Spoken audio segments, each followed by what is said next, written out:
Olá! O canal Unifor é um programa que traz um conteúdo movido pela ciência, cultura e educação e é produzido pela TV Unifor. Agora, você acompanha uma entrevista com a fundadora da Academia Cearense de Cultura, Márcia Sucupira. O canal Unifor está de volta, mas antes de conversarmos com nossa entrevistada, a nossa equipe foi às ruas para saber o que as pessoas entendem por patrimônio cultural.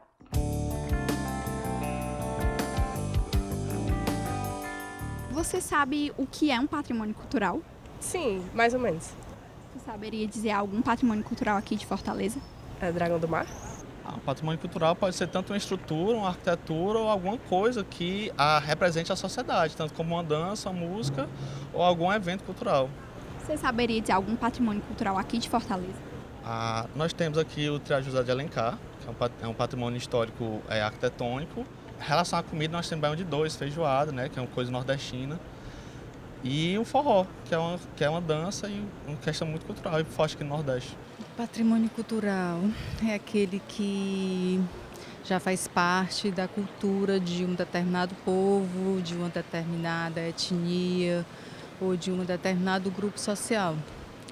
Por exemplo, podem ser prédios, podem ser, digamos, manifestações culturais como as festas, como a quadrilha, né, que é uma festa junina, que é uma manifestação cultural, patrimônio cultural nordestino.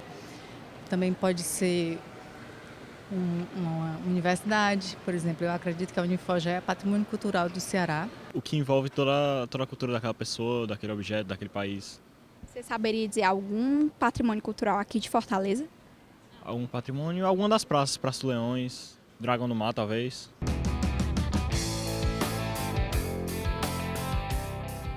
Hoje a gente trouxe aqui no programa Márcia Sucupira, que é fundadora da Academia Cearense de Cultura. Márcia, muito obrigada pela sua presença, pela sua disponibilidade. E como a gente acabou de ver, algumas pessoas ainda têm dúvida no que é patrimônio cultural, muitas não sabem os patrimônios aqui de Fortaleza. E eu queria começar te perguntando o que exatamente pode ser considerado um patrimônio cultural. A gente tem que fazer uma diferença, Ana, entre identidade e patrimônio. Então, a gente tem a identidade cultural, que é a mesma coisa que uma identidade biográfica. É aquilo que determinado povo, determinada comunidade é formada. Então, quando você conta a sua história individual, você busca suas identidades. De onde vêm os seus pais, quem são os seus avós, a sua cidade natal. Isso vai formando a sua biografia individual. A mesma coisa acontece com as cidades. Os monumentos históricos, os sítios arqueológicos, eles contam a história do povo inteiro, quando eles foram colonizados, como é que essa colonização se deu, os processos arquitetônicos que habitaram a cidade, que foram mudando com os tempos. Então, isso forma a identidade coletiva, que a gente chama de patrimônio cultural. Quando os estados reconhecem, estado que eu digo, quando o governo, o município, a União, reconhece aquilo como um patrimônio histórico, seja da União, do Estado, e passa a integrar um livro de proteções, que são os livros de patrimônio histórico, e a receber uma série de incentivos legais e proteções legais também para a sua preservação, para a sua conservação. Isso, na realidade, é o patrimônio cultural. É tudo que forma a identidade do povo brasileiro. No caso da gente em si, o que forma a identidade do povo de Fortaleza, começando com o Forte de Nossa Senhora da Assunção. Então, assim, se a gente fosse marcar historicamente, aquele é um marco de fundação da cidade. Então, por que ele está ali? Porque a partir dali você começa a contar a história de fundação da cidade de Fortaleza. Você começa a falar da sua habitação. Então, os prédios históricos, eles têm essa importância de você conseguir contar para as futuras gerações os marcos que aquela cidade passou. E a gente ainda está muito engatinhando nessa questão de proteção a esse patrimônio, especialmente o patrimônio que seja em relação aos imóveis da cidade. E existe diversos tipos de patrimônio, né? Material e imaterial. Sim. Como é? Tem uma diferenciação entre o que é patrimônio material, que é aquilo que você consegue tocar. Então, por exemplo, uma obra de arte, um prédio, uma tela, uma pintura, tudo aquilo que a gente diz que é palpável, as mãos, a gente chama de patrimônio material. Então, uma letra de música, um patrimônio material como as letras do Belchior. Agora a gente está pleiteando a abertura de um livro específico para as letras musicais que nós não temos ainda, esse livro dentro do município de Fortaleza para que essas músicas sejam escritas, né? Porque não são poesias na realidade, são letras. E nós temos os imateriais, que são as formas de viver e de fazer. A gente, para Fortaleza, para o estado de Ceará, a gente tem muito isso na cultura indígena. A gente tem muitos hábitos que passam nas nossas famílias gerações em gerações, como o hábito da rede, de dormir em rede, o hábito da tapeçaria, da tapiocaria, da casa de engenho. Todos esses hábitos nós herdamos de culturas de fazenda e dos indígenas. E, na realidade, esses hábitos não estão escritos para a gente em nenhum código, em nenhum livro, como a gente deve fazer aquilo. A gente apreende isso de pai para filho, de mãe para filha, através dos avós. Isso é imaterial. São coisas que contam a nossa história, mas você não pode tocá-las. Elas estão transferidas nesses saberes, nessas ideias, nessas imagens, nessas histórias que são contadas sobre como nós formamos a nossa identidade coletiva. E aí, quando a gente busca um significado para o que a gente está fazendo na nossa cidade, ou porque determinado grupo está fazendo um movimento na cidade, é importante ver do que essa cidade é formada, até para desenhar, por exemplo, um plano urbano para a cidade. O que é que a cidade é? É uma cidade de praia, então é uma cidade que tem que respeitar arrecifes, é uma cidade que tem que respeitar as paisagens de marinha, porque ela tem um simbolismo nessa área que é de praia.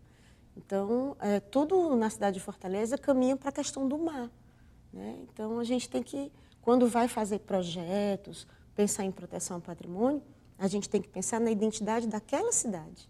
Por exemplo, às vezes a gente quer copiar modelos europeus de tombamento, não vão servir, porque eles têm uma formação de ideias, uma formação antropológica completamente diferente da nossa. Então, as nossas identidades é que vão nos dar o caminho que a gente deve seguir para que a gente possa ter leis mais modernas, que deem mais proteção, mais visibilidade e segurança para as nossas raízes, né, para o nosso patrimônio.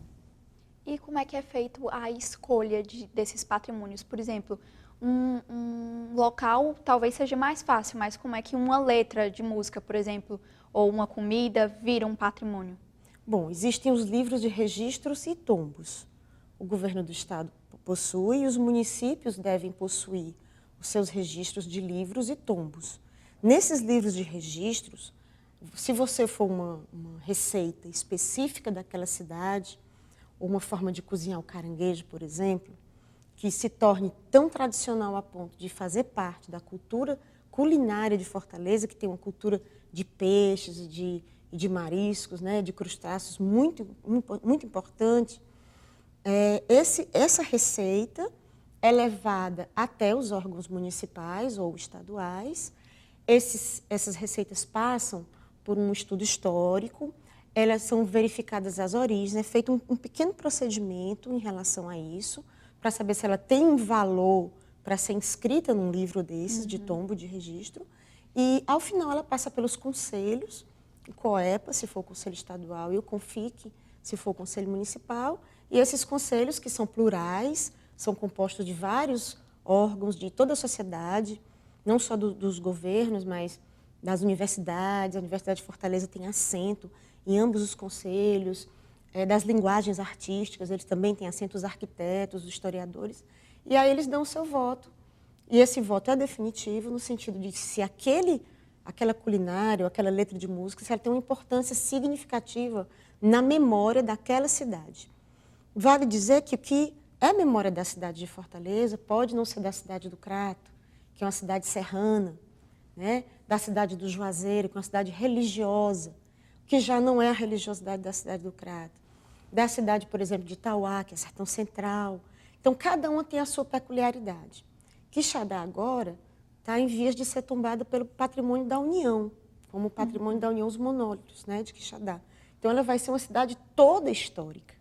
Então, você não vai poder, por exemplo, fazer edificações de grandes prédios em Quixadá. Então, quando você recebe um selo como esse, de Patrimônio da União, inscrito como Patrimônio Histórico da União ou mundial, como é o caso da Unesco, todo o planejamento urbano daquela cidade vai obedecer a essa questão da proteção do tombamento, do registro do tombo.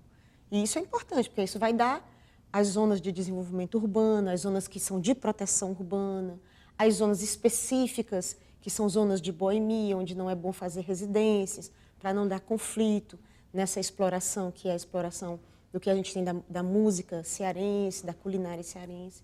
Isso requer um planejamento da cidade. E para solicitar esse tombamento, o que é necessário? Qualquer pessoa Qualquer pode... pessoa do povo pode chegar. Inclusive tem nos próprios portais todos os livros com tudo que já foi tombado, né? Esse acervo, tanto do estado do Ceará como do município de Fortaleza, os outros municípios que compõem o estado, alguns têm, outros não. Mas o município de Fortaleza já tem, e você encontra no portal, a listagem de todos os imóveis que estão tombados e do que é o patrimônio imaterial também. Dentre eles, o reconhecimento das letras do cantor Belchior, que foi o que a gente tem de mais recente agora em patrimônio imaterial. Em relação ao nível de tombamento, tem alguns patrimônios que são regionais, né, estaduais, e alguns que são federais. Como é que isso Eles não funciona? têm grau de importância maior porque é um tombamento da União, feito pelo IFAM, né? Ele só interessa a todo o país. Quando você pega um sítio como Santana do Cariri, que tem fósseis pré-históricos. Então, você encontra peixe no cráter. Não sei se vocês já viram, mas tem fósseis com peixe. Então, há a perspectiva de que tenha havido mar ali em algum tempo. Ou um local muito extenso de rio e que tenha deixado esses fósseis. Então, um sítio arqueológico dessa magnitude, como nós temos em Santana do Cariri e ao redor ali da região do Cariri, ele não tem interesse somente para aqueles municípios ou para o estado do Ceará. Ele é um estudo arqueológico que interessa todo o Brasil e talvez até o mundo inteiro para pesquisas. Então, esse tipo de patrimônio, notadamente, é feito pelo IFAM. O tombamento, eles se somam. O IFAM pode tombar, o governo do estado pode tombar e o município também. Nesse caso, o município seria de Santana do Cariri e não Fortaleza, onde está localizado o sítio arqueológico. Casas de fazenda podem ser tombadas, casas de farinha, que são muito tradicionais. Você tomba o local e também tomba a forma de fazer aquele tipo de culinária. O que acontece muitas vezes é que você tomba o prédio, não cuida, os proprietários às vezes também não dão cuidado, ele deixa de perder aquela destinação original e nem tudo pode virar museu, porque os estados não têm como absorver tudo em museus, né? Isso é uma questão muito, muito delicada que a gente vem enfrentando, como associar o desenvolvimento ao cuidado e à preservação das memórias, né? Das memórias, das identidades das cidades. E essa é uma questão acalorada e as pessoas vêm discutindo muito isso, aconteceu na Praça Portugal, está acontecendo agora em relação ao Iracema Plaza, né? Aos clubes que antes eram agremiações que reuniam famílias, hoje em dia, com as barracas da Praia do Futuro, tendo piscinas e pessoas comprando apartamentos de praia em outros lugares, essa cultura do clube social mudou muito. Então, eles perderam um pouco a sua designação. E aí terminaram virando outras coisas, prédios, e isso começou a preocupar em termos de tombamento, né, em relação à memória da cidade. E aí é uma discussão que levaríamos aqui algumas horas.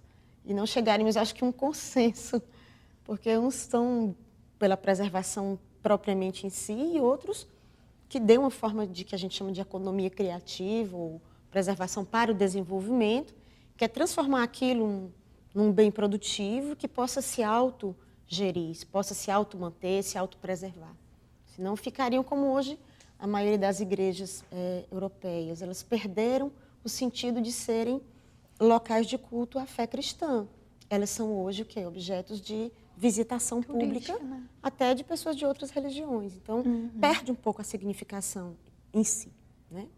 E como é que pode ser feita essa preservação do patrimônio? É tão difícil quem trabalha com patrimônio, porque a gente sofre um pouco, porque dá aquele medo quando você vai votar num conselho como esse, por exemplo, que você vai votar pela criação de uma rua ou de uma praça, ou manter ou não manter. Você sabe que um voto pesa muito em 12. São 6 e 6, não tem um a mais, um a menos. 6 de um lado e 6 da sociedade civil. Então, quando é levado, o máximo que se leva em consideração é preservação da história e da memória, as linhas, se for uma arquitetura que tenha uma relevância muito significativa para os estudos arquitetônicos, tem esse cuidado de preservação, né? Mas também, hoje em dia, se tem uma preocupação muito grande com a questão do desenvolvimento, para não deixar preservado, tombado e abandonado, né? Então, como aquilo vai se auto-manter? Qual é a destinação daquele prédio para que ele possa garantir a sua permanência após as gerações passarem e continuarem contando a história da cidade, continuarem falando da identidade das cidades. A gente volta com essa preocupação, com esse olhar, né? Normalmente. E, Márcia, recentemente foi criada a Política de Patrimônio Cultural Material. Qual a importância disso para a preservação mesmo desses? O que se criou foram as linguagens, né? Hoje, por exemplo, no campo da Prefeitura de Fortaleza, você tem os livros, os registros, você tem o plano de gestão, de desenvolvimento da Prefeitura, e você tem, para cada linguagem que eles consideram uma linguagem de cultura que tenha significação para a memória da cidade, eles colocam uma política pública. Estão incluídos nessas políticas, por exemplo, a moda, que é recente. Então, a moda, que é fortíssima na cidade de Fortaleza e no estado do Ceará, que é a rendeira, essa moda que se faz aqui, hoje ela é considerada como um item cultural em relação à identidade do povo da cidade de Fortaleza, que é a produção da moda, a divulgação da moda, a confecção da moda. Isso faz parte da identidade cultural. Aí os outros segmentos, eles têm dificuldade de se acomodar no começo, mas isso é avaliado por um grupo de pessoas. Quando parte dessas políticas é para isso, é para setorizar, criar os segmentos das políticas municipais, no caso. E, Márcia, recentemente a gente teve o incêndio, né, no Museu Nacional do Rio de Janeiro. Qual a importância de preservar para não se perder um patrimônio como esse, né, que é bem grande? Ali já não tem mais, né? A gente já está sobre o leite derramado, ficam buscando culpabilidades, mas na realidade a situação do museu é a mesma situação que estão muitos prédios históricos pelo Brasil inteiro. Uns já tombados, definitivamente tombados, e outros ainda aguardando o processo de tombamento, outros ainda aguardando a iniciativa, e que a gente sabe que, se não ocorrer, eles vão sofrer especulação imobiliária, vão ser derrubados e vão virar outras coisas. Essa questão da imobilização do patrimônio é que tem que ser pensada. Vai imobilizar, vai transformar em museu, mas tem que ver como é que vai se dar essa utilização, para que ele gere renda suficiente para que ele possa se autopreservar. E as políticas hoje, se você observar, elas não discutem a questão dos patrimônios históricos. Elas não estão nem falando de educação mais, né? A gente está numa coisa tão acalorada que a questão fica em segundo plano. Mas, na realidade, se a gente não cuidar, em muito pouco tempo, Fortaleza não vai ter mais esses prédios urbanos que possam contar para as outras gerações como foi, o que aconteceu, qual é um local histórico. Isso vai ser feito totalmente da forma virtual. Já tem um projeto dos alunos da UFC, onde você coloca um óculos, passa por locais e vê como ele está hoje e como ele era há 100 anos. Então, eu queria que não chegássemos nessa realidade, onde as nossas futuras gerações só presenciassem, só pudessem ter acesso através da virtualidade. Pudessem se entrar nos espaços e fazer estudos concretos nesses espaços, mas sempre pensando de como eles vão ser preservados, porque esse foi o caso do museu. Quais são algumas ações que podem ser feitas para que a população se conscientize da importância desses patrimônios? Eu acho que a gente teria que ter uma reforma de legislação, primeiro, para o empresariado ter incentivos no sentido de preservação. Porque não adianta você lidar com o que está hoje sem ter um incentivo que justifique alguém a manter uma casa de espetáculos, um teatro.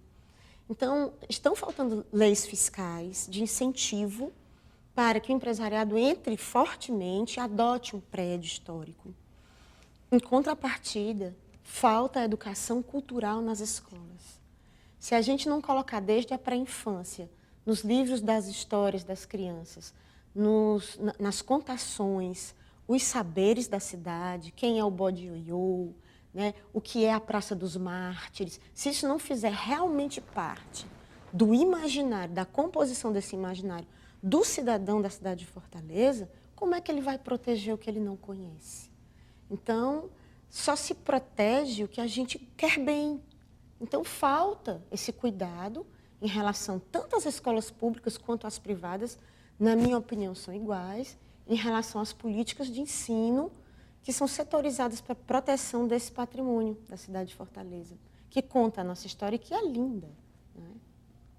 Bom, Márcia, muito obrigada Eu que por esclarecer agradeço. nossas dúvidas e obrigada pela sua presença mais uma vez. Foi um prazer enorme. Gostou da entrevista? Para conferir o programa completo sobre patrimônio cultural, é só clicar aqui.